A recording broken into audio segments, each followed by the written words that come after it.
क्या आपने कभी सोचा है आपके फोन की जानकारी, आपके फोटो और आपकी प्राइवेट बातें कोई और देख सकता है? क्या आपकी प्राइवेसी भी सुरक्षित है? आज हम बात करेंगे ऐसे ही अधिकार के बारे में जो आपको राइट टू प्राइवेसी के अधिकार को सुरक्षित रखने का पूरा अधिकार देता है, जो कि राइट टू प्राइवेसी यानी निजता का अधिकार है। नमस्कार दोस्तों, मैं हूं एडवोकेट दीवान, आप देख रहे हैं लीगल दृष्टि।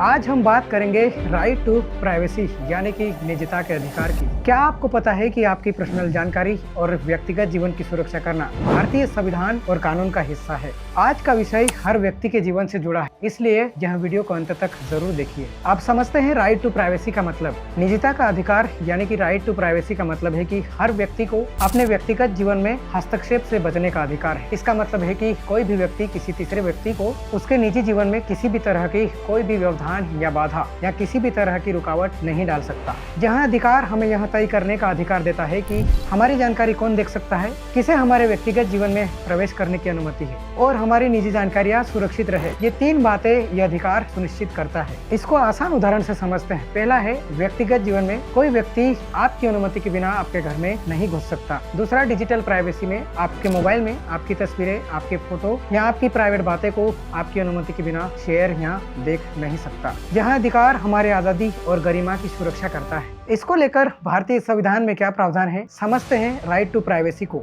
संविधान में यह अधिकार सीधे तौर पर नहीं लिया गया है, लेकिन भारतीय संविधान के अनुच्छेद 21 के तहत इसकी व्याख्या की गई है। अनुच्छेद 21 जो कि जीवन और व्यक्तिगत आजादी का अधिकार है। सुप्रीम कोर्ट ने इस अनुच्छेद के दायरे को विस्तार से व्याख्या करते हुए कहा कि जीवन और व्यक्तिगत आजादी के अधिकार में राइट टू प्राइवेसी का अधिकार भी शामिल है।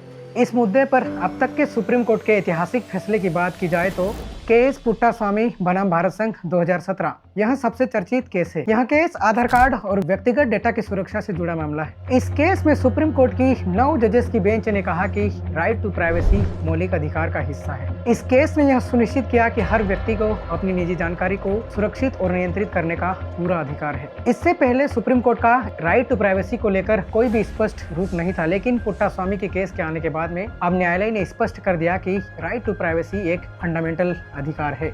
प्राइवेसी का अधिकार हमारी आज़ादी, गरिमा और आत्मसम्मान का प्रतीक है और कहा कि यह जरूरी है कि हमें अपने अधिकार को जाने और उसके प्रति सतर्क रहना चाहिए। और कोर्ट ने कहा कि सरकार कानून के द्वारा और न्यायपालिका संविधान के द्वारा राइट टू प्राइवेसी की सुरक्षा करने के लिए प्रतिबद्ध है। अंततः इस अधिकार को बचाने में आपकी और हमारी भूमिका है। इसके लिए हमें ध्यान और सतर्क रहने की जरूरत है कि हमें अपने डेटा की सुरक्षा का ध्यान रखना है। अब बात कर लेते हैं दोस्तों राइट टू प्राइवेसी की सुरक्षा को लेकर भारतीय कानून में क्या प्रावधान है। पहला है भारतीय न्याय संहिता की धारा 356। इसमें कहा गया है कि यदि कोई व्यक्ति किसी की प्रतिष्ठा, इज्जत या फिर मर्यादा को ठेस पहुंचाता है तो यह अपराध माना गया है। दूसरा है भारतीय न्याय संहिता की धारा 79 जो कि किसी महिला की प्राइवेसी का उल्लंघन करने पर दंडनीय बनाया गया है। उदाहरण है किसी महिला का उसकी अनुमति के बिना उसकी तस्वीर लेना या उसका कोई वीडियो बनाना। दूसरा है सूचना प्रौद्योगिकी अधिनियम 2000 जो कि जिसे अब IT एक्ट 2000 के नाम से जाना जाता है। IT कानून की धारा 43 के तहत यदि कोई कंपनी किसी व्यक्ति की निजी जानकारी की सुरक्षा को लेकर कोई लापरवाही करती है तो उसको जुर्माना देना होगा। दूसरा है IT एक्ट की धारा 66E के तहत यदि कोई बिना अनुमति के किसी की तस्वीर या वीडियो को साझा करता है तो ये दंडनीय बनाया गया है। उदाहरण के तौर पर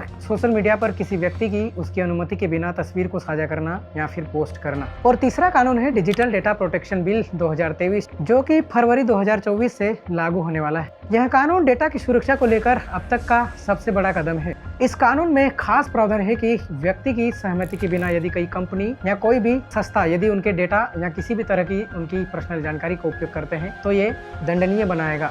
तो दोस्तों अब आप समझ गए होंगे कि राइट टू प्राइवेसी क्या है, इससे जुड़े कानूनी पहलू क्या है और खुद को सुरक्षित रखने के लिए आपको किन किन बातों का ध्यान रखना चाहिए। तो दोस्तों ऐसी ही रोचक और दिलचस्प कानूनी जानकारी के लिए जुड़े रहे लीगल दृष्टि के साथ। यह जानकारी आपको कैसी लगी हमें कमेंट करके जरूर बताएं। मिलते हैं अगले वीडियो में। नमस्कार।